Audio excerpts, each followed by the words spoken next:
রাজধানীর ওপর হোটেল ব্যবসা নামে অবৈধ কার্যকলাপের অভিযোগ উঠল বিকে রোড এলাকার বিজয় প্যালেসের বিরুদ্ধে। অভিযোগ, এই হোটেলে দীর্ঘদিন যাবতীয় অসামাজিক এবং অবৈধ কার্যকলাপ চলছে। দিনে রাতে হোটেলে সন্দেহভাজন মেয়ে ছেলেদের গতিবিধি দেখা যায় বলে অভিযোগ। লাইসেন্স না থাকলেও হোটেলের ভেতরে চলে অবৈধ মদের বার।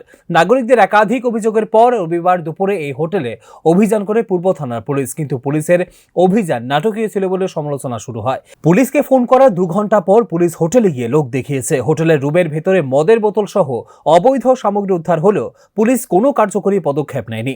অন্যদিকে অভিযানে যুক্ত এক পুলিশ আধিকারিক বলেন, হোটেলে বেআইনি কিছু পাওয়া যায়নি। আমাদের কাছে একটা ইনফরমেশন যেটা এখানে এটা একটা কি বলবো, এটা একটা আমাদের কাছে ইনফরমেশন ছিল যেটা যে বাইরের বা লোকাল যে কেউ এখানে আছে, তো তার মধ্যে অবৈধ কাজকর্ম চলছে।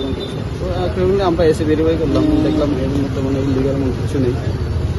এটাই আমাদের কজন ছিল রুমে? আপনারা তো রুমে ঢুকলেন। আমরা 4 জন। প্রসঙ্গত, আগেও কয়েকবার বেআইনি কার্যকলাপের অভিযোগ উঠেছিল এই হোটেলের বিরুদ্ধে। প্রতিবারই পুলিশের মদতে পার পেয়ে যায় কর্তৃপক্ষ।